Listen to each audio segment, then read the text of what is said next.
lace up those cleats, and put on those mitts. It's time for another exciting edition of Our Little Yankees Podcast. Stepping up to the mic, it's the OLIP team. Good morning, good afternoon, and good evening, everybody, and welcome inside another exciting, brand new episode of Our Little Yankees Podcast, episode 17. We're excited to be here. As always, I am Julian Coltree, and I'm flying solo with the one and only Josh Levin today. Josh, how are you, bud? What's up? How are you? I'm doing good. Pretty good myself. You didn't do what up. That's because what you always do. You know why? Because usually I just have to quickly pass it back to you to introduce our third member, but he's not here today, so I don't need to do that, Absolutely. And that's 100% spot on. Now, we would be remiss if we don't discuss why the third member of our podcast, Eric Ray Sepulveda, is not here. It is not because he works overnights, though usually that is a good excuse for him to miss anything because it's pretty much his personality at this point. But it is sad that we have to report that his longtime Chihuahua and pal and best friend, the one they called Tito, after 17 long years, had to be put to sleep. And Josh, you and I are both dog owners, so we understand where Eric Ray is coming from. And you know what? It was a bummer that we didn't get to have an opportunity to have him on for the pod this week to discuss the return of Yankees baseball, because he was in midseason form with his tweets at the start of spring training. But we understood as soon as he told us, dogs are members of your family. And, when you lose one of them, it's incredibly sad. And, we feel really bad for E-Ray, and we're bummed that he wasn't able to come on the podcast this week, but we know his heart's in the right place. We want to wish our condolences to him and his family for losing somebody who's been there for 16 long, impressive years. For Chihuahua, I don't know how long they live, but man, all I really know about them is they're cute and they shake a lot. So that was a lot of cuteness and a lot of shaking from Tito, and shout out to him. Yep. And if I get 16 years with my dog, I'll be very happy. But we obviously wish him the best and his family the best, and hopefully they're doing all right. And hopefully, next week we'll be back to the full three-man lineup here. But yeah, hopefully he's taking, the time he needs today to just be okay. Yeah, absolutely. And that's all we can hope for, because after all, we are an OLIP family, as we like to put out on the Twitter account. And that means we like to have each other's backs. And that's something that we could definitely understand as soon as E-Ray told us. But obviously we are bummed because, as we mentioned, Yankees baseball is back. And that is the most exciting thing to discuss. So without further ado, Josh, the Yanks are back. I assume as soon as that music hit, it was like euphoria on Sunday at 1:00. Listen, that Yes Network music is, as far as, like theme musics or whatever you want to call them, intro musics for sports broadcasts or whatever, that is top notch. It always has been. It's been like something that I go on YouTube to play since high school. Obviously I stood in front of my TV just to make sure that I didn't miss it. So yeah, it was great to have it back. It's been a long cold winter, but we're thawing out of it now, finally. It's funny because I feel like the constant almost has always been, and they obviously, back when, 5-10 years ago when they had Yes Network, they would have different intro graphics, and now they have the cool one that kind of goes through New York City and has the banners, and it has, G and Judge and Glaber and Garrett Cole. But the constant is always the Bob Shepard Yes underwriting. Yep. Hitting at the top of the hour, going into the Yankees Yes Network starting music. And it is, you really, really feel like it is that time once that hits. Just like I feel like on the other end of things, when it's playoff time and you don't get Yes Network, you get the YANKEES on WFAN that leads you into the pregame show with John Sterling. So the Yankees, they have it done right when it comes to the broadcast. But I agree with you 100%. So it was exciting to see that the Yankees were back, the Yes Network was back, that they have a new score bug. Very interesting. Very nice score bug too, by the way. Yes, it was very sleek, very sheen. I liked it a bunch. And we've come a long way from that little tiny home around the horn that they used to have in the top left corner in like the mid to early 2000s. But it was exciting to see baseball back. And outside of just talking about the intro, let's jump right into it. Did anything jump off the page for you? Was there anything in that first game, knowing what we were going into, Nick Nelson on the mound for the Yankees, or Michael King, actually. It was Michael King on the mound for the Yankees, and almost a full lineup outside of a few guys here or there. So what do you think overall? Yeah, I mean, Sunday, nobody really played that well, I thought. It was kind of what you expect. It was just, your run-of-the-mill spring game, but it was obviously good to have it back on and sit, all right, at 1:00, I'm sitting on my couch and I'm watching Yankees baseball. Yeah. So I just take that, as the first thing. But in terms of overall, I'll look more into the, the first three games. Obviously, today's wasn't on TV. So, we're recording this on Tuesday. But the first two we were able to watch. A couple of things that stood out to me. Obviously, one would be Gary Sanchez's home run. And listen, I'm not one to make a big deal out of things that happen in spring training, which is why I'm not sitting here saying, oh, well, Garrett Cole really didn't pitch that well. And that was disappointing. He stinks. But waste of a contract. Yeah, exactly. But yeah, no, it was good to see Gary hit that homer, because in the first game, he struck out swinging on a high fastball, which has become somewhat of a theme for him in the last year or so. But then, yesterday he turns around on a fastball from a guy who's, a major league pitcher. And he demolished it and crushed it. So obviously, it's one home run, it's spring training, it doesn't matter, but it's nice to see that it's there. But I think, more importantly for me would be the one inning we saw of Jameson Taillon. He's the one of the three guys who we know will be in the Yankees rotation that have pitched so far this spring, which would be Cole. Today was Montgomery, and then obviously Taillon followed Cole in yesterday's game. He's the only one that really pitched well. And it was only a 7-pitch inning. His velocity was, 93, 94, which is pretty good considering double Tommy John, new pitching mechanics, new arm action. And yeah, he looked good. And it was nice to see, him just get through it really quickly, efficiently, and healthily, obviously. And now I look forward to seeing what the rest of camp has in store for him. I think he's somebody to watch, just because the upside is really tantalizing there. I agree. I think especially with guys like him and Kluber, to be able to get innings, especially early on in spring training, and build up that arm strength is going to be crucial for them going on as the season progresses. Because for two guys who really have not pitched more than an inning in the last 2 years, you need to have the spring training time. And for the Yankees, they want them to be the world beaters at the 2 and the 3 spot that are going to be able to hold down the fort behind Garrett Cole. But they're only going to be able to get that if they, A, are able to get consistent time in spring training, and B, don't have any setbacks injury-wise. So for them to make every start in spring training, or almost every start in spring training, is going to be absolutely crucial. And if you're a Yankee fan, one spotless inning, even if it was a strikeout and a couple of flyouts, is encouraging and exciting news, because you really, you can't expect more from that from a guy who literally has had 2 Tommy John surgeries and has not been able to pitch in the last couple of years. For me, the one thing that I noticed, I said to you before we started recording, off the bat, was Gleyber making some plays in the field. I think for me, that was exciting in that first game, to be able to do what he needs to show from a perspective of defense, especially after having a down year, so much so then the offseason, you and I and every E-Ray and every other Yankees podcast or Yankees outlet was talking about the possibility of him maybe having to move back to second base. Having him make some good plays in the field, get some confidence rolling for him, and get some confidence rolling for the fan base that this guy is the shortstop, is going to be really good. Maybe it's not going to be Jeterian, so to speak, with Jeter going in the hole and making big plays and throwing across the diamond.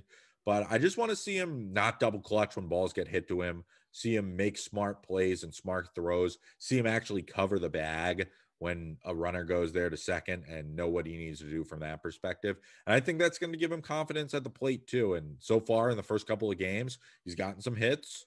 He's been able to go out there and perform well offensively. And most importantly, it was a theme throughout the start of spring training. And it seems like maybe it's paying off a little bit. He's actually showing up in shape.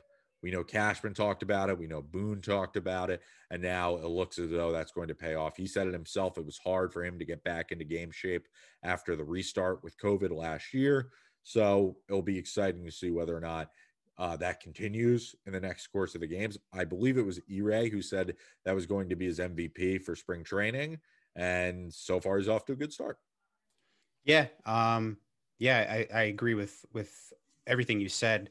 I feel like in terms of, being in shape, I think that was kind of an issue for a lot of players across the league, not just Glaber. I feel like Gary, honestly, is probably another one of those guys who was dealing with some of the same issues. So it's just nice that we can look forward to and reasonably expect just a normal, spring training and then, the full 162. So it's nice to just have that sort of peace of mind where it's like, okay, they're going to have their spring games in late February and all through March. And then these guys are going to be able to get the work in, get the necessary reps in, do it the way that it's supposed to be done, and then get ready to play the full season, as opposed to last year where they got through about a month of spring training. So, a little bit more than half of it. And then it was 3 months of nothing. And then they had to ramp up and get ready. And what was it, 2 or 3 weeks? So, yeah, I mean, it's not, that obviously it stunk as Yankee fans to watch Glaber last year because we know he's so much better than that. But now we know, not just for him, but for the rest of the team, if those guys were doing what they're supposed to be doing during the offseason, which I think we all assume that they have been doing, because what is March if it's not I'm in the best shape of my life season? Yeah. We can, expect good things to come from this full regular rollout to begin a season. The other thing that I actually meant to say that I missed, and I can't believe I forgot, the fans are back. It's true. It's You're nice right. to see. It's nice to see some people in the stands, hear some It's almost noise. as if we've been kind of like desensitized to the idea of fans even being there. Yeah. But it's nice to hear real people in the stands and not, video game sounds from MLB The Show or whatever they were using last year. It's refreshing when you see the 3 or 4 people, in the front row behind home plate at the game. It's just nice. Obviously, I will say that I wish more people were wearing masks, but no, it is what it is. Yeah. But yeah, no, it's nice to see people there. And I think all the players have said the same thing. They really clearly missed it last year based on the comments that they've made so far. And I think, they had Aaron Hicks on the broadcast yesterday. They had Luke Voigt on the broadcast on Sunday.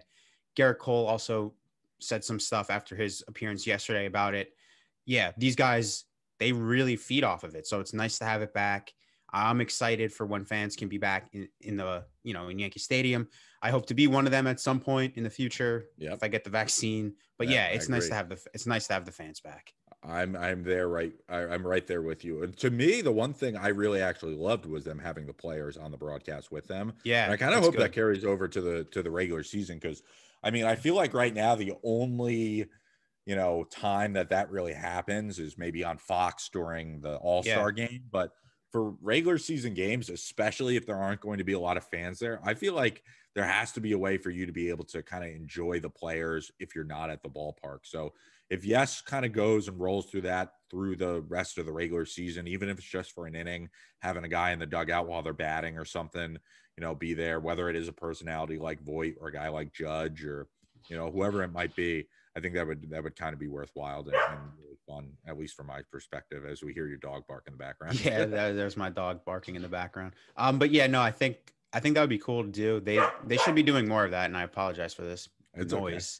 Okay. But yeah, no, I think that would be fun to do, even if it was just somebody who wasn't playing that day, because I could see it being somewhat of a distraction if it's if it was Voigt or something and it's in an inning where he's not going to come up or something, and then who knows, maybe he does come up if they bat around, whatever the case may be.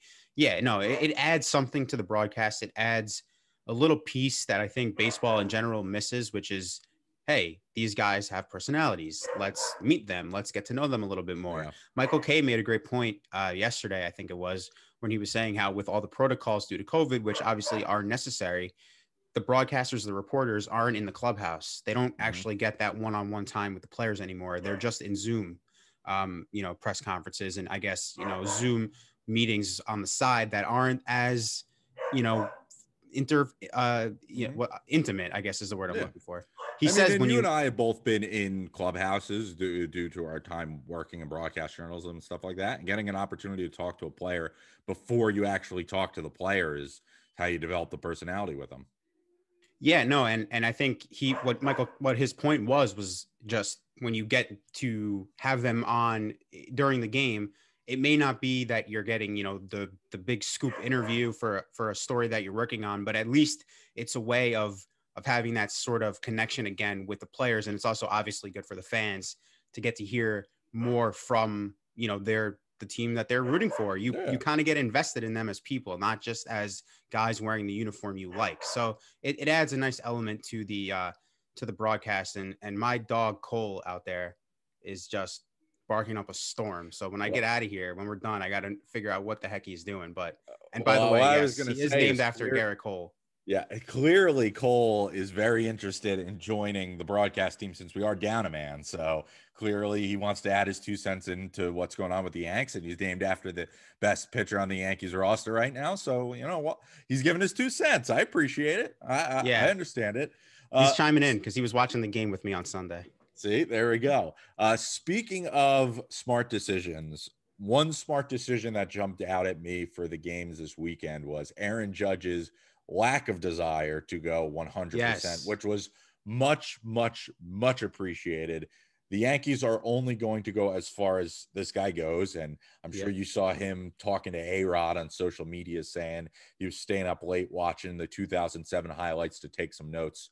And for Judge, if he is able to stay healthy, and that means making smart decisions like not diving in a spring training game, then they will get to where they're going. And that kind of leads me to my next point, which is you and I discussed it over the weekend, how crucial as we approach the regular season, we get more of these spring training games on our belt and we finally get there, would it be for the Yankees to have one of those big time seasons? It's been a while. Probably Judge, even though he didn't win the MVP back in 2017, but at a minimum A-Rod in 2007. It's been a while since the Yankees had one of those big time, holy shit, you're an MVP, no doubt about it season, where they're just raking home runs and they're just demolishing the ball. They're hitting for average. It would be nice to see Judge or Stanton or one of those guys have one of those types of years.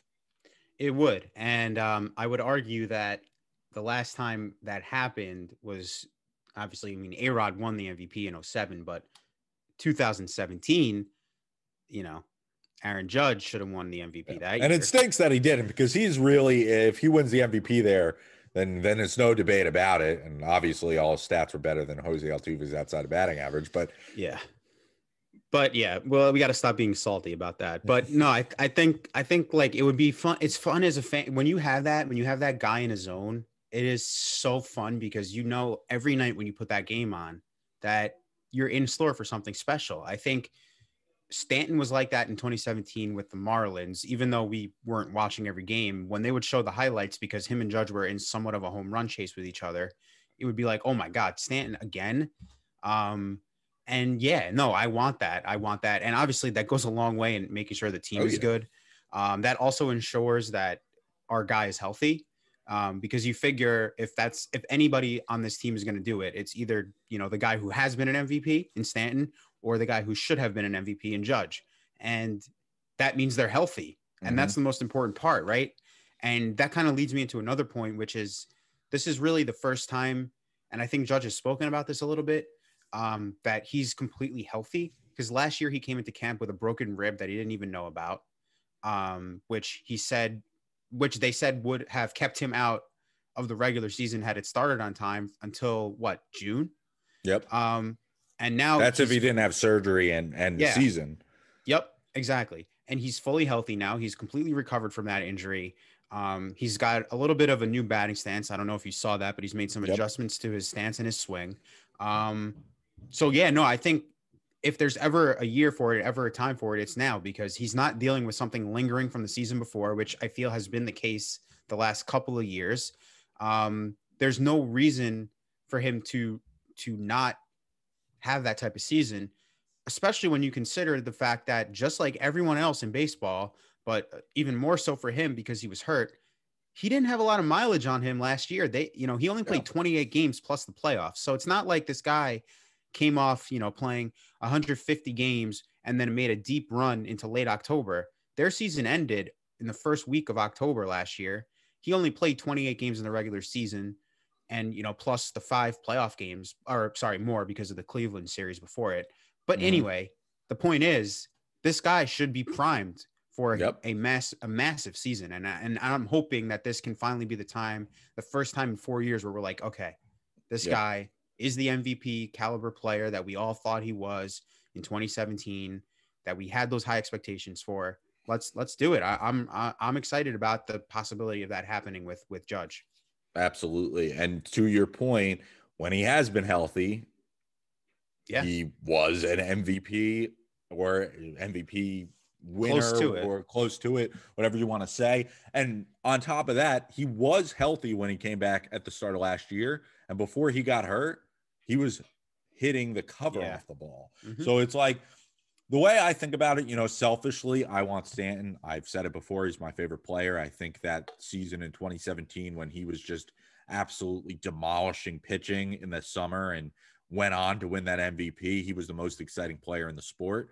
So selfishly, would I love Stanton to have a season in which he goes and hits 310 or even, 300 and demolishes 55 homers and drives in 125 guys and slugs over 1,000 or slugs and has an OPS over 1,000? I'd love it. But the guy who I think, and I agree with you, who would most likely would be able to do it is Judge. That's because we've seen his ability to do it while healthy with our own eyes. And he has been healthy at times since then and has continued to do it. That's the only, I think, knock against Stanton as a Yankee has been he was good and stayed healthy in 2018, but he was not MVP good in 2018. And then the other times outside of the playoffs last year, he has neither been healthy nor been MVP caliber level. So I would love to see that, but I do think if Judge stays healthy all year, he'll be able to do that. And that's the most that you can ask for, because unlike DJ LeMahieu, who was an MVP last year, and again, Yankee bias, didn't win it, when Judge takes over a game, he completely changes the game, whereas LeMahieu's ability to take over the game, I think, helps the Yankees to get to where they need to go rather than finish the job. I agree. Yeah, no, I think like you said it before, they will go as far as he goes, right? And that kind of applies to Judge. It applies to Stanton. I would say those two more so than anyone else, just because of the way that they can wreck a game. I guess maybe Gary, just based off of how his second half, where that rookie year went when he came up and how dominant he was in the second half, but he hasn't done that for a full season like Judge. Correct.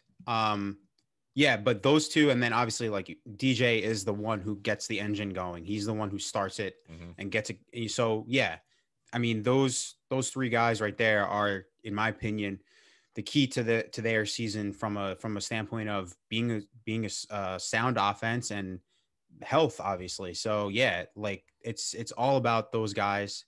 And at this point in spring, we haven't really seen anything yet, so there's no reason to not be optimistic. Yeah, absolutely. And as far as injuries are concerned, outside of the Clark Schmidt injury that you and I talked about with E-Ray last episode, it doesn't look like, and I got some wood on this table, so I'm going to knock on it. I'm knocking. Knock on wood that the Yankees have had any issue with that. And if you remember 2 years ago where they had Sevy, who had the elbow injury problem, and guys in their bullpen who were missing time, and they just weren't. And I think Paxton also was missing a little bit of time. It seemed like off the bat they were having injury issues. And right now, thankfully, I don't know what it is, but it seems like things are at least a little bit mellow to start. I'll knock on wood again. But the question does kind of come down to it. What are we going to see from the rest of this rotation? Because that's going to be the biggest question mark. And you have Corey Kluber tomorrow, and you have Devi on Thursday. So what are you interested in seeing? Obviously, we won't get a chance to watch tomorrow's game due to them being on the road and Yes Network not carrying it. And I also believe it might be a night game, and the Nets would be playing on Yes. I think you mentioned that to me as well. Yeah.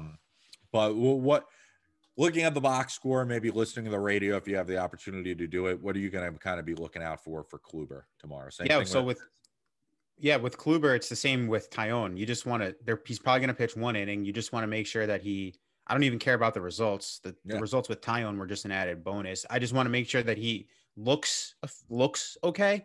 And however many pitches he throws, he gets through it just fine. That's really all it is at this point. I don't worry about results in spring training at all. But especially, when it's the first game, you just want them to make it out healthy. Yep. And now we hear Rocco in the background there. So our dogs are talking to each other. But yeah, no, I just want him to get through the appearance. Okay. And I just want to sit back and think, all right, he's good. Let's keep it rolling until the next time.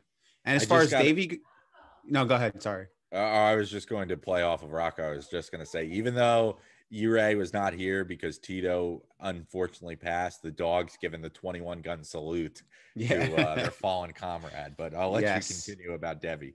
No, with Devi, I mean, this is really the most interesting thing about spring training, because the roster for the most part is set besides two spots. One of those spots is the fifth starter spot, and Devi is a guy who's right in the heart of that competition. Yep. We saw Michael King didn't look great.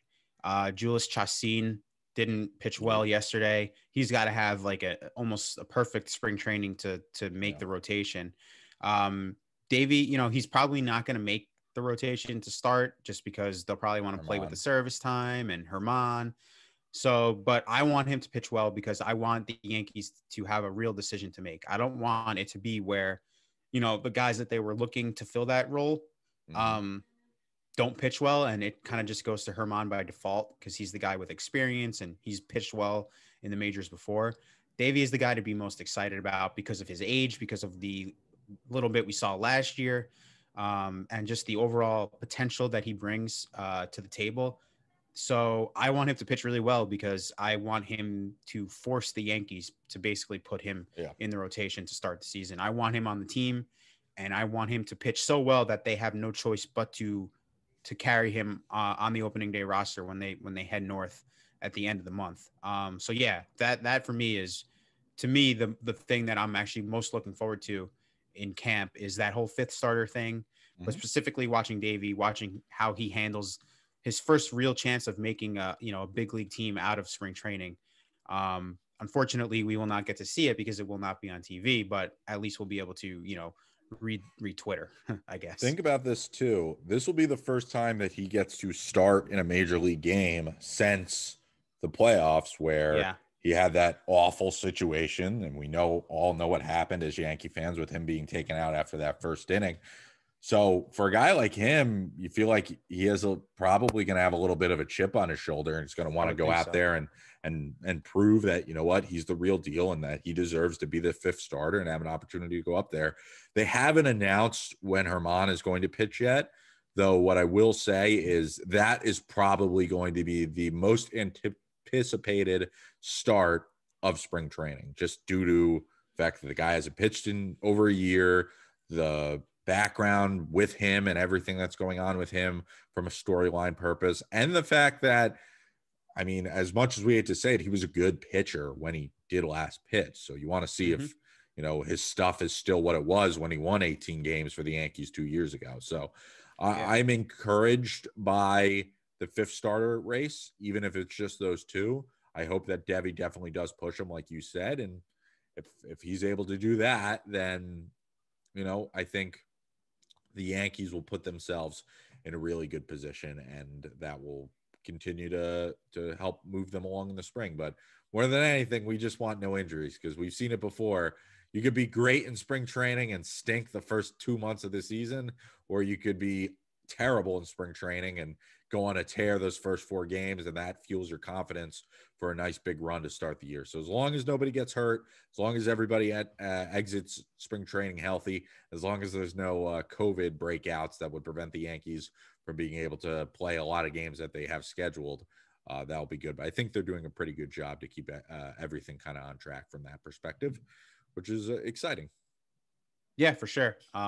Yeah, I mean, that's kind of the theme of everything with the Yankees is the health. Yep. So yeah, I mean, that's it. It's just get through this healthily. It's as simple as that. Only one more thing, and obviously we are truly going to have a short episode because without ERA chiming in and without a lot of games or signings to talk about other than the first couple of starts of spring training, there isn't a whole lot on the docket. But there is one news story that was on as far as potential people the Yankees might be looking at. And this is a good kind of conversation to mesh with what we've seen at the start of spring training, Josh. And that is that it came out today that the Yankees were one of 11 teams that actually went to the workout for Yoenis Cespedes. We obviously know his history in New York with the Mets and leading them to a World Series way back in 2015. He had a terrible end to his tenure there with the Mets last year. Now he's doing workouts. There are 11 other teams. Yankees outfield is already crowded enough. Doesn't seem like maybe this was more than just them doing their due diligence, but also, who knows? You buying it, selling it? What do you think? Yeah, no, I mean, I feel like it's exactly that. I think it's just due diligence. I mean, I was just looking at this article from the New York Post. There weren't even that many teams in attendance, which kind of surprised me not because I think that Cespedes has a lot to offer still, but I think it was more of like, oh, well, maybe, the Yankees were there just to see. And then I'm looking at the list of teams that were there and it's under 10. So then it made me start to think, well, are they actually interested? Like, do they want to maybe sign this guy? But I feel the same as you. Like, I don't see how he fits this. He's another, he's older. He's an older guy. He's 35. He has a lot of injury history. Legs are terrible. Well, yeah, I mean, he's had multiple surgeries on his legs and his heels and whatnot. So I don't see how he fits. And, obviously we know the Yankees have had injury issues in the past and specifically in the outfield. So maybe it's more of a case of, okay, well, let's see what he has to offer just in case. And maybe he'll sign a minor league deal and go play in AAA or something like that to start off the season until, he has an opportunity to break into a major league roster again. But yeah, I mean, I don't think this is anything, and I'll be surprised if it turns into anything on a Yankee side. I'm sure some team will probably sign him. If you look at this list of teams, it's sort of a mixed bag of contenders and Blue Jays teams that are, Blue Jays, Brewers, Marlins, Rays, Tigers, Reds, Cubs, White Sox, Padres, and Braves, along with the Yankees. So you got your teams that are contending for championships, your teams that are trying to, make another push, for a playoffs like the Blue Jays and the White Sox. And then you have, your teams that are sort of floating elsewhere, which would be the Tigers and the Reds. And so, yeah, I mean, I don't know what to make of it, to be honest. The last thing I want is for him to go to an AL East team and especially the Rays and all of a sudden become maybe not what he is at his prime, but a guy who is a thorn in your side when you play them. Because as we've said many a time on this podcast, it seems as though the Rays have a history of being able to take some guys who nobody else wants and find a way to make them work, even if it's just very briefly. For the Yankees perspective, it makes no sense for him to DH because of Stanton. So it would seem as though it's purely an outfield thing. And that leads me into my next point, which is a guy we didn't really bring up in that bench discussion last week, but it seems as though might be a guy who actually is a lead horse in the race, is Derek Dietrich. And he has a plethora of experience at first base. He has a ton of experience in the outfield. So when you look at him, and obviously he's a little flashy too with the chain, which is awesome, and his big muscles and all that stuff. But if you look at him, and then you also factor in Mike Ford and Mike Talkman and, Jay Bruce and what this outfield battle and final bench spot battle might shape out to do, it really just makes no sense for Cespedes. But also considering that Dietrich might actually be the guy. Right. That's the thing. It's like their competition for the last bench spot is already full. So Cespedes isn't a fit in either, because in my mind, they don't really need their last bench spot to be another outfielder. Yeah. With Gardner already there. That's why I lean towards a Dietrich or a Bruce. I think Dietrich you give the slight edge to because, I think he's just a better. He brings you more flexibility and versatility because of his defense. He can play multiple positions in the infield.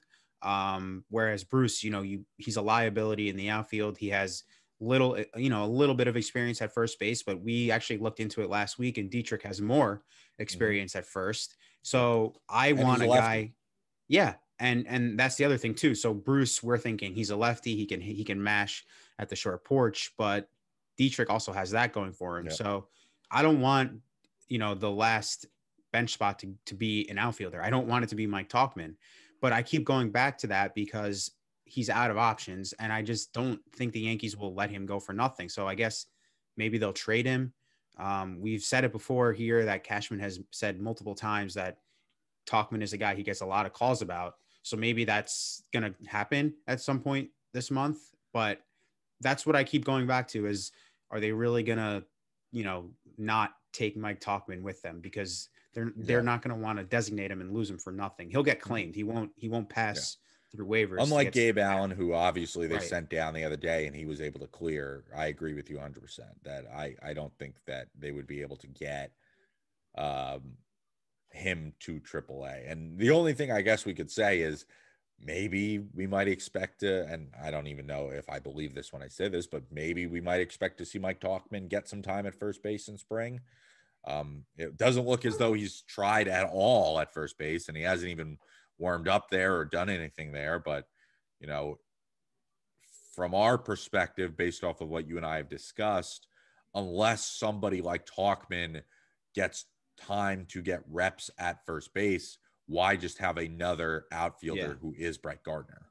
No, I agree. And listen, Tauchman hit a homer in the first game, which was nice to see because he's another guy just like Sanchez who could not hit a fastball. And Tauchman said he had a shoulder issue that he was dealing with last season that hampered him throughout. And that probably led to his, just putrid season at the plate. But yeah, I feel the same way as you. I think you have to bring as much defensive flexibility as you possibly can. Giancarlo Stanton has been working out in the outfield. I think we touched on it a little bit last week, but that seems to be gaining some steam though, and some traction from what I see, because listen, before all this stuff happened with his injuries here, he played the outfield. He's a capable outfielder. I think you kind of just have to hope that, maybe the outfield is actually an advantage for him. Maybe the reason why he's getting hurt all the time is because of his inactivity during games. You say you want him on the bike and stuff in between his at-bats. Maybe it'd be best for him to be in the outfield and to keep the legs going throughout the entire game. But back to the original point, him playing the outfield for some time, for some of the games during the season brings you an extra outfielder in a sense, right? He's another guy that can play the outfield right or left. So you don't need Tauchman. Yeah. You need a guy who can play first base.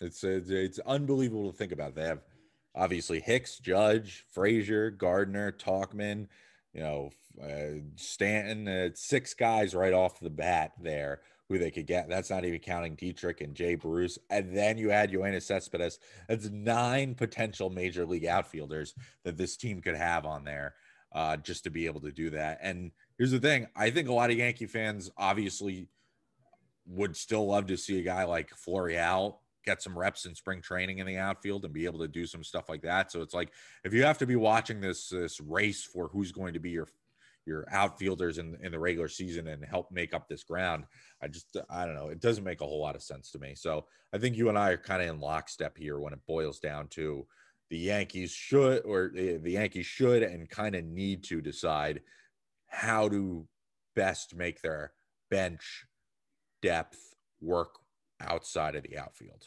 And well, they could do this, which is sort of what I'm expecting to happen. Well, DJ's our backup first baseman. Yep. Okay, but then who's if he has to play first, who's playing third base? I guess because they'll move. No, who's going to play second, right? I mean, we don't want to see Tyler Wade. Yeah. So that's why I would rather carry somebody who plays first in that bench spot and just keep everybody else at their position. Keep Tyler Wade on the bench. Keep him far away from the field.